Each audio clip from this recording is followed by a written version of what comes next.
সকলকে রুবি আন্টির কিচেনে স্বাগত। আপনারা সবাই কেমন আছেন? আশা করছি সবাই ভালো আছেন। আজকের জলখাবারে বানিয়ে নিয়েছি ত্রিকোণ পরোটা আর একটা নিরামিষ আলুর তরকারি।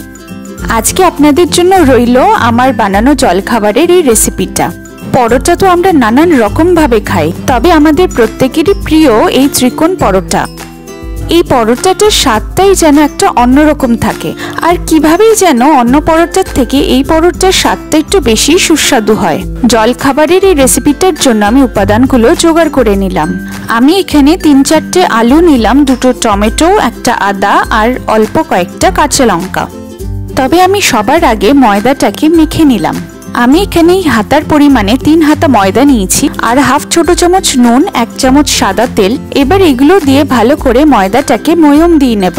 তবে খেয়াল রাখতে হবে যাতে বেশি ময়ম না হয়ে যায়। বেশি ময়ম হয়ে গেলে পরোটাটা শক্ত হয়ে যাবে আর খেতেও ভালো লাগবে না।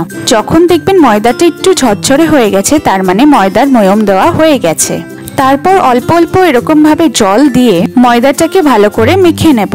ময়দাটাকে ভালো করে মাখা হয়ে গেলে আমি কিছুক্ষণের জন্য ঢাকা দিয়ে রেখে দেব। ঢাকা দিয়ে কিছুক্ষণ পরে যদি লেচিটা বেলে নেওয়া যায় তাহলে বেশ পরোটাটা নরম হয়। যতক্ষণ এটা ঢাকা দিয়ে রাখলাম ততক্ষণে আমি সবজিগুলোকে কেটে নেব। সবার প্রথমে আমি আলুটাকে ছুলে নেব। তারপর আমি একদম ছোট টুকরো করে আলুটাকে কেটে নেব।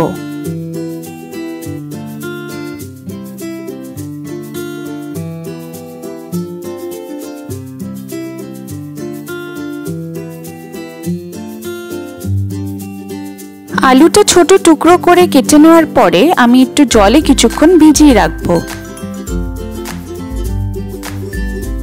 তারপর আমি আদাটাকে ছুলে নেব। এখানে আমি বেশি আদা ব্যবহার করব না, তাই জন্য একদম ছোট একটা টুকরো নিয়েছি। আদাটা ছুলে নিয়ে আমি টমেটোর ছোট এরকম টুকরো করে নেব।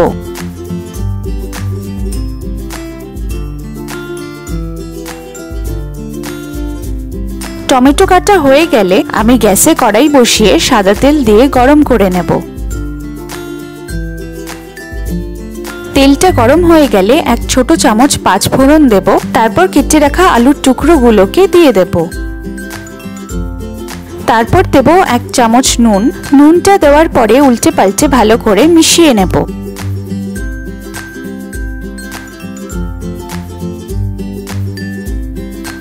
কিছুক্ষণ আলুটাকে উল্টে পাল্টে মিশিয়ে আমি আদাটাকে এখানে ঝিরঝিরি করে কেটে দিয়ে দেব।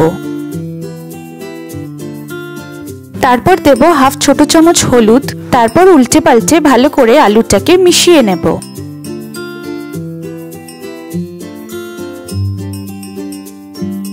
কিছুক্ষণ এরকম ভাবে মেশানো হয়ে গেলে আমি কেটে রাখা টমেটোটাকে এখানে দিয়ে দেব আর 2টো কাঁচা লঙ্কা এরকম চিড়ে দিয়ে দেব।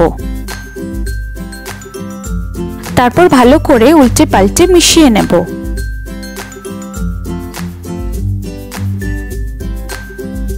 আলুটা একটু হালকা হালকা ভাজা হয়ে আসলে তারপরে আমি জল দিয়ে দেব।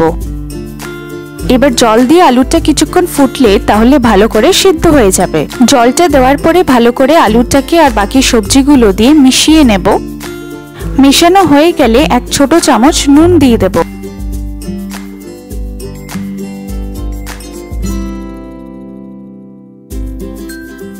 নুনটা দিয়ে তারপরে কিছুক্ষণের জন্য ঢাকা দিয়ে রেখে দেব, কারণ আলুটা সিদ্ধ হতে কিছুক্ষণ সময় নেবে। কিছুক্ষণ পর ঢাকাটা সরিয়ে দেখে নেব। দেখুন এখনো অনেকটাই জল আছে। আবার একটুখানি উল্টে পাল্টে নিলাম যাতে নিচে লেগে না যায় আর যাতে পুরো মশলাগুলো ভালো করে মিশে যায়। তারপর কিছুক্ষণ আরো ফুটতে রেখে দেব। যতক্ষণ তরকারিটা রেডি হচ্ছে ততক্ষণে আমি পরোটাটা বানিয়ে নিলাম। ময়দা মাখার থেকে ঢাকাটা সরিয়ে দেখলাম ময়দাটা অনেকটাই নরম হয়ে গেছে। এবার এই ময়দাটার থেকে ছোট লেচি কেটে নেব।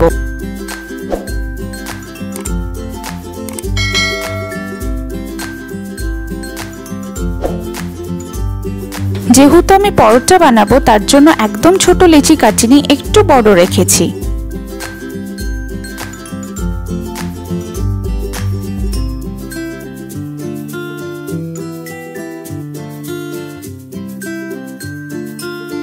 এবার এই লেচিটাকে বেলে আমি বানিয়ে নেব 3 কোনা পরোটা। তবে 3 কোনা পরোটা বানানো এমন কিছু কঠিন না, খুবই সহজ।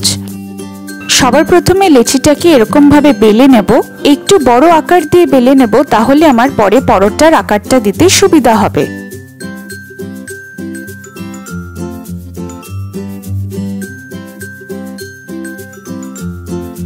অনেকটা বড় আকার হয়ে যাওয়ার পরে আমি পরোটাটাকে ঠিক এরকম ভাবে মুড়িয়ে নেব। তাহলেই দেখুন একটা 3 কোনা আকার চলে এসেছে।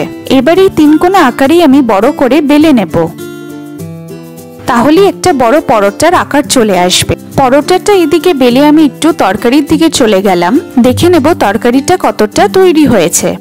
দেখুন আলুটা এরকম ভাবে কাটা যাচ্ছে, মানে আলু সিদ্ধ হয়ে গেছে, তার মানে তরকারিটা একদম তৈরি হয়ে গেছে। এবার তরকারিটাকে একটি আলাদা পাত্রে তুলে নেব। দেখুন দেখলেই বোঝা যাচ্ছে তরকারিটা খুব ভালোভাবে রান্না হয়ে গেছে। আলু, টমেটো প্রত্যেকটা সবজি খুব সুন্দরভাবে রান্না হয়েছে।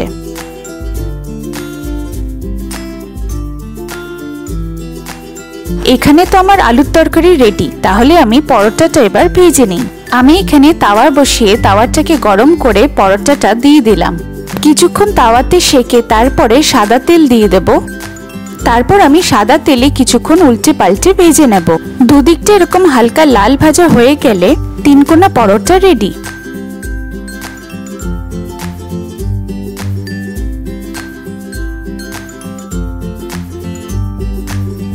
তারপর ঠিক এরকম ভাবে বাকি পরোটাগুলোকেও বানিয়ে নেব।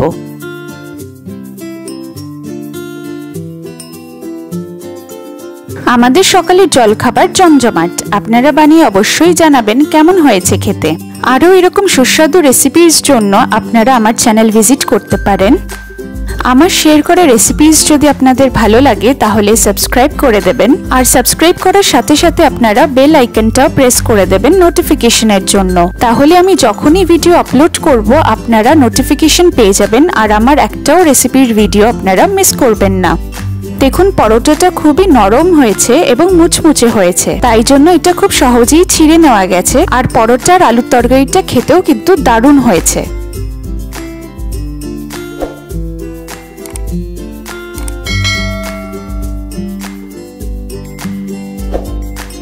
আমার রেসিপিসগুলো ভালো লাগলে আপনারা প্রিয়জনদের সাথে শেয়ার করে দেবেন।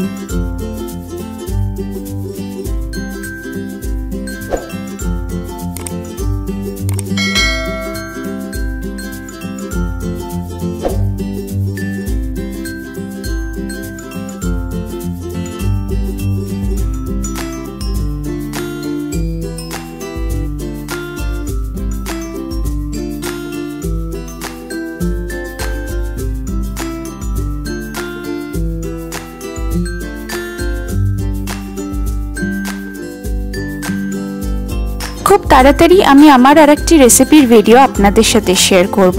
ভালো থাকবেন।